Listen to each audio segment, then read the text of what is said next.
Welcome back. You're watching News Centre. Commerce Minister Piyush Goyal has said that the rapid growth of e-commerce companies is not a matter of pride, but a matter of concern. Speaking at an event in Delhi, Goyal said that while the e-commerce sector is crucial, its growing dominance needs to be carefully managed. He also raised the red flag on the rise in predatory pricing and the negative impact of e-commerce boom on India's retail sector. Are we going to cause huge social disruption with this massive growth of e-commerce? And I don't see it a matter of pride that half our market could possibly become a part of the e-commerce network 10 years from now. It's a matter of concern. But I'm not wishing away e-commerce. It's there to stay. But I don't deny that e-commerce has a role. But we'll have to think very carefully and cautiously what that role is, how that role can be in a more organized fashion. Is predatory pricing policies good for the country? Let me go across to Praveen Khandelwal, BJP MP from Chandni Chowk and Secretary General at Confederation of All India Traders. He's joining us now. Nikhil, Pahwa, editor at Medianama, and also Ajay, former Secretary in the Ministry of Commerce, also with us. Mr. Khandelwal, thank you very much for joining us. Now, the e-commerce policy is something that traders in the country and members and heads of bodies like yours had been demanding for quite some time. This e-commerce policy has been in discussion since 2019. Are you expecting the government to roll it out anytime soon? Well, first of all, I would like to compliment Union Commerce Minister, Mr. Piyush Goyal, who has very nicely articulated the emergence of e-commerce in the country in context of the small retailers. Of course, we are not against e-commerce, but there has to be a level playing field. And of course, the rolling out of e-commerce policy has become need of the hour, and to the best of my knowledge, prior to the general elections, the government has completed the phase of discussions and enormous discussions on this subject with all stakeholders. And as far as my knowledge is concerned, there was a unanimity among all stakeholders, including the e-commerce platforms, for e-commerce policy and the rules under Consumer Affairs Ministry. So I strongly feel that now the time has come when, after expressing concern by Shri Piyush Goyal, the e-commerce policy and the rules should be rolled out so as to negate the feeling among the small traders about the threat they are receiving from e-commerce players who are flouting the FDI policy and indulging into predatory pricing, loss funding, and owing inventory. But very quickly, before we move on to other panelists, what do you think is leading to the delay in implementation of the policy? We believe it's been ready for 7 to 8 months now. Because general elections came up in between, and today, after the expression of Shri Piyush Goyal ji on the threats and the enormous discussions that were held in past months, I think policy may be ruled out, may be rolled out anytime now. All right. So you're expecting the policy anytime now. Let me go across to Mr. Dua. Mr. Dua, thank you very much for waiting patiently. What's your view? The sense that we're getting is that the discussions on this e-commerce policy are done. Stakeholder consultations are done. The final presentation and final proposal is awaiting approval from the top level in the government. Now, what do you think may be holding back the government? I think an obvious reason for not rolling out the policy, which has been in the works for quite some time, is that there are differences of opinion still persist between the stakeholders.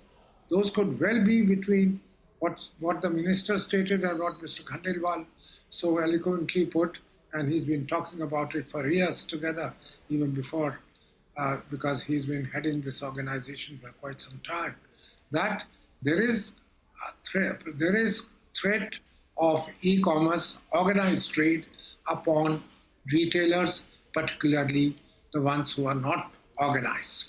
This has been stated vociferously in the past when FDI was to be allowed in retail trade, which was the same set of arguments came up there, and it took quite some time for the government to actually open up FDI in the form as we see it today.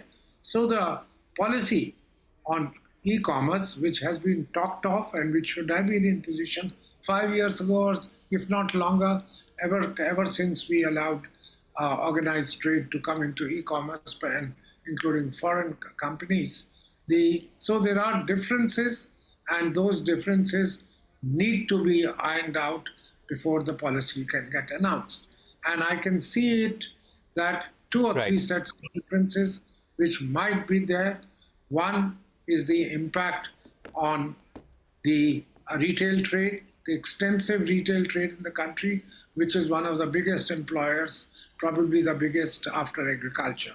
Second, there are differences also on how to ensure that the benefits of opening up, and if foreign companies like the Amazon, I'm naming it because it has a dominant presence in the Indian market, how they are going to be benefiting the Indian economy rather than benefiting themselves, their stakeholders overseas. That also needs to be resolved.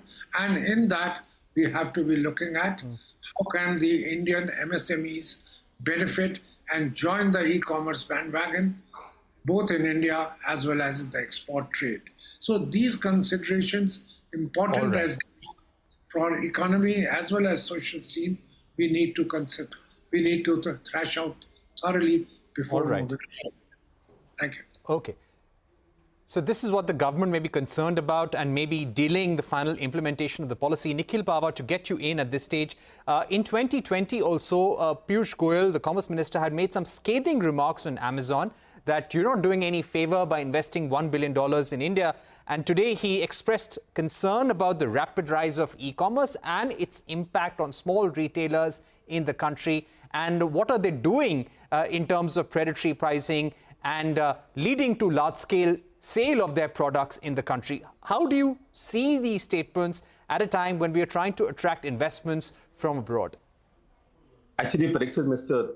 Khandelwal, who you have over here, has been at the forefront of pushing back against foreign retailers in the country and their violation of Press Note 3, which basically restricts foreign companies from doing multi-brand retail in India.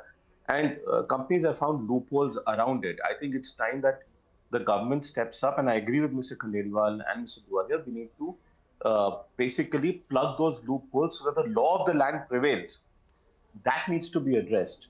Secondly, predatory pricing is a problem in the market, and I think predatory pricing also needs to be addressed. And we have competition laws to address issues related to predatory pricing. But those are meant for dominant players. And right now we have Flipkart and you can say we have Flipkart and Amazon that are dominant. But I don't think that situation of dominant remains anymore because they are being challenged significantly. Quick commerce companies like, for example, by Zomato, which is a listed Indian company, they have Blinkit, which is challenging these previously dominant players in different markets. So the e-commerce space by itself is changing, it is evolving, and therefore the policy that we're looking at, which has been in the works since 2016, is now frankly outdated. I don't think there's been a public consultation on this policy. There might have been stakeholder consultations, but this impacts consumers and users as well. And so I think the government needs to do a public consultation because the environment has changed drastically. In the last 8 months itself, the e-commerce environment in this country has changed drastically. Mr. Goyal also made a point about jobs. Right. And I think I have a point of disagreement there because the threat is that e-commerce has taken away jobs from traditional retailers. But look at the number of online merchants that have come on, that have are selling online, that are importing products and selling or buying from manufacturers. Look at the number of D2C brands which have come into play. So how can you argue that e-commerce actually hasn't created jobs? So you have to weigh the pros and cons, but you also have to look at the realistic picture, not only from the perspective of traditional retailers, but also online retailers who've actually built businesses, online brands which have been created purely because of the existence of e-commerce. So look, it's not 2016, it's not even 2020 anymore. The last thing I wanted to add is that e-commerce for consumers like me have been fantastic. Like, we've got access to products which we wouldn't have got access to earlier. So we've got greater diversity of products, but also greater diversity of distribution. With smaller towns which never had that option, and they used to pay a premium for products in cities, now have access to products at the same price as people in cities and more products. So it's benefited consumers. So do we really, I think there needs to be a complete rethink of this e-commerce policy now. All right, so there needs to be a rethink. Mr. Khandelwal, very quickly, have you seen any final draft of the policy so far, or nothing beyond what was released in 2019? No, I had just seen the PowerPoint presentation, which was made in August 2023 by the government. And I think and most of the stakeholders, including the e-commerce companies, the other service providers, everybody was present in that meeting, and everybody agreed unanimously on the contours of the policy and the rules. So I think there is a unanimity among all the stakeholders, and therefore we can have a fresh look, and as soon as the policy and the rules are notified, I think this debate on e-commerce will certainly come to an end. My final comment is that e-commerce for whom? The mandate of FDI policy is for the e-commerce players to provide a platform to the retailers, those who can utilize their system. But actually, this is not happening. So that is why I'm running out of time. Okay. So that is why. Sir, I've completely run out of time. Between. Okay, thank you so much, sir, for joining us on the program. I'd like to thank Mr. Dua, Mr. Pahwa as well. It's been an interesting discussion. So let's see what the government does on the e-commerce policy now. That's all we have time for on News Center. Goodbye and thanks for watching.